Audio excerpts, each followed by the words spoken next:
Hello, my name is Giampaolo Cherubin, or Cherubin as known in the US, or how my name has become after years of living in the US. It's April 3rd, and I'm obviously not on a plane heading to Jackson because the Alzheimer event that was going to take place tomorrow unfortunately was canceled. But we have to find ways to stay connected during the circumstances.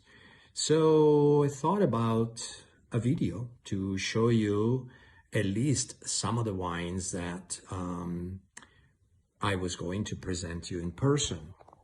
So I represent two portfolios of wine. One is called Matchvino. The other one is called Ardoa. Matchvino is 100% Italian and Ardoa is 100% Spanish.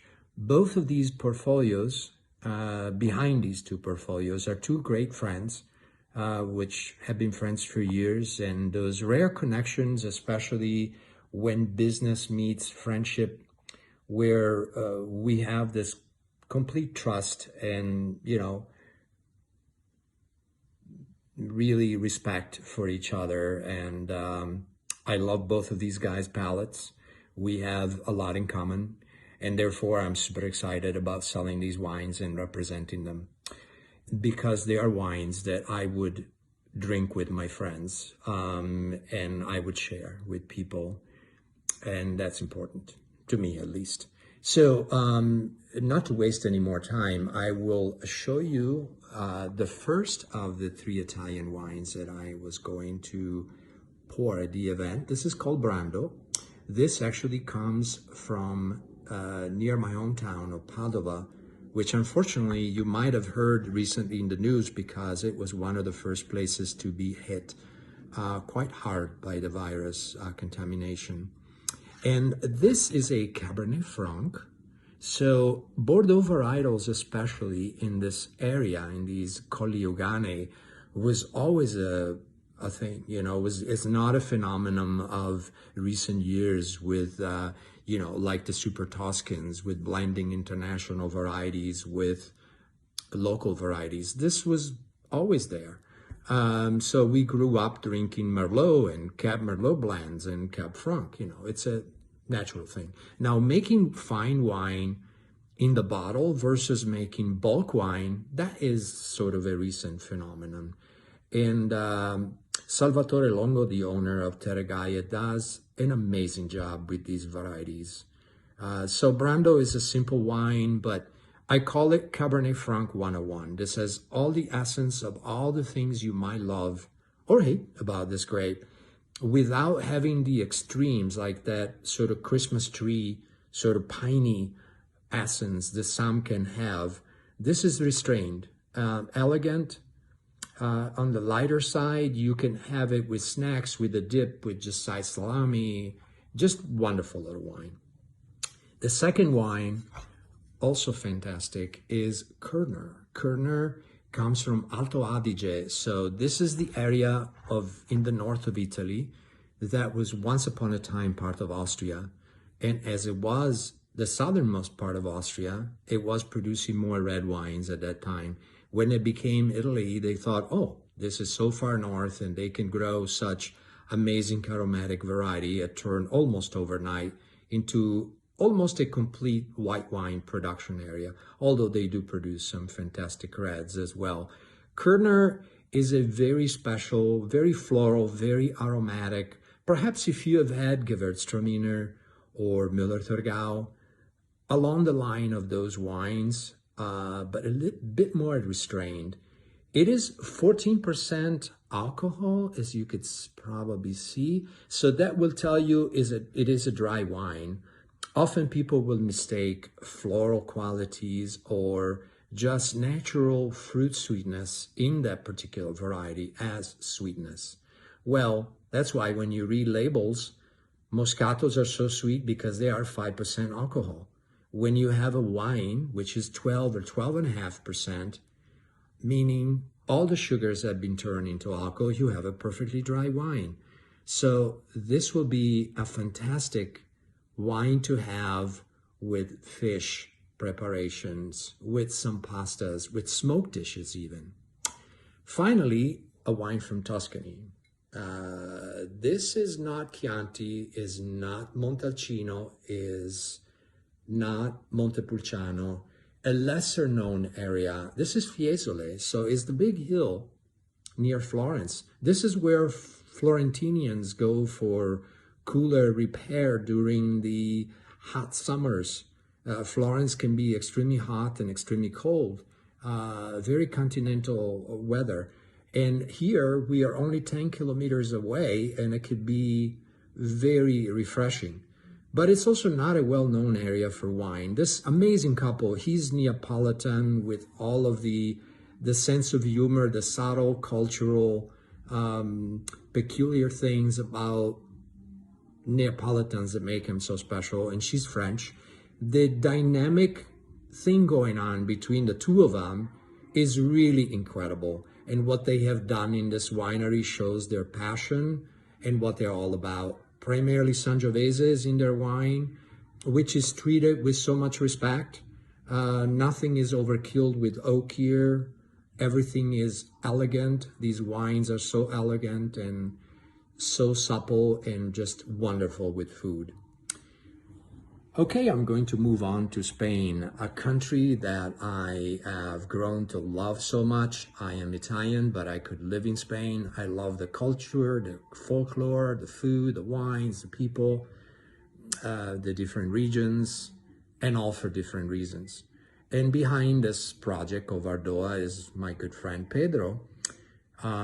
He is Basque from the Bilbao area, and him and I have put together this portfolio over years of travels through the different regions of Spain.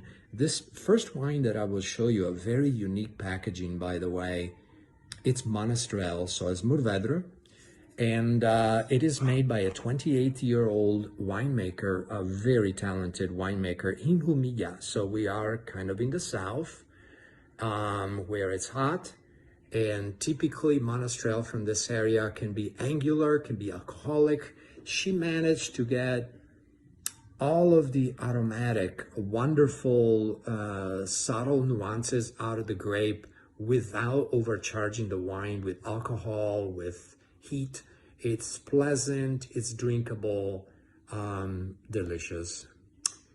The second wine that I want to introduce you to is one of my favorite producers in the book. These two guys, Alfonso and Bellarmino, are quite something. Their place is near Toledo, so it's in an area called Mentrida, but they're in the mountains, in the Sagrada de Gredos, so the Gredos Mountains, and their claim of fame is Garnacha. Some of it could be up to 100-year-old. So most of their wines are single vineyards. Till they thought about creating sort of like what they do in Champagne, you know, when the house will have a blend, which is kind of their signature wine, are kind of in the south, where it's hot. And typically Monastrell from this area can be angular, can be alcoholic. She managed to get all of the aromatic, wonderful, subtle nuances out of the grape without overcharging the wine with alcohol, with heat. It's pleasant, it's drinkable, delicious. The second wine that I want to introduce you to is one of my favorite producers in the book. These two guys, Alfonso and Bellarmino, are quite something. Their place is near Toledo, so it's in an area called Mentrida, but they're in the mountains, in the Sagrada de Gredos, so the Gredos Mountains, and their claim of fame is Garnacha. Some of it could be up to 100-year-old. So most of their wines are single vineyards. Till they thought about creating sort of like what they do in Champagne, you know, when the house will have a blend, which is kind of their signature wine. This is what they try to create with this Castillo de Bellarfonso. So they call it Castillo because they said, what is our chateau? But we're not French. We cannot afford a real castle. So they put a bouncy house in it and then number the wine. Their quirkiness and their sense of humor are quite something. They take themselves not very seriously, but what they do very seriously. So they number the bottles number 214, but every bottle is number 214. Lastly, a wonderful Syrah from Manchuela. So we are also in the sort of southern part of Spain near Valencia.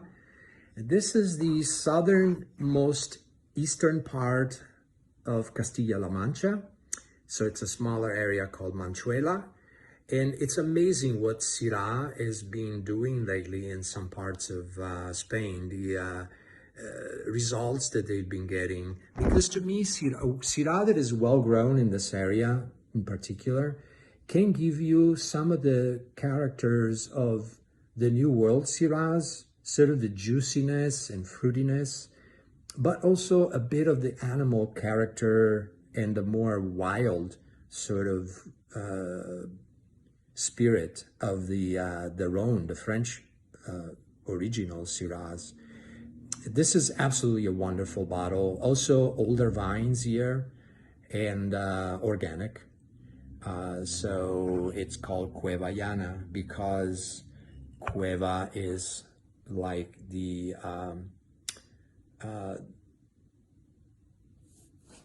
cove, and it's flat. So you're driving through this area and it's perfectly flat till you arrive to this village, which is built inboarded out in this enormous canyon that River Júcar, with years of erosion, have created. And it's just an astounding view, and the wine is just as astounding.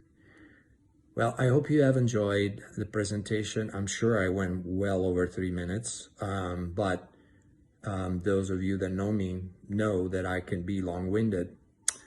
Anyway, hopefully I'll get to do it in person soon. Take care and stay safe.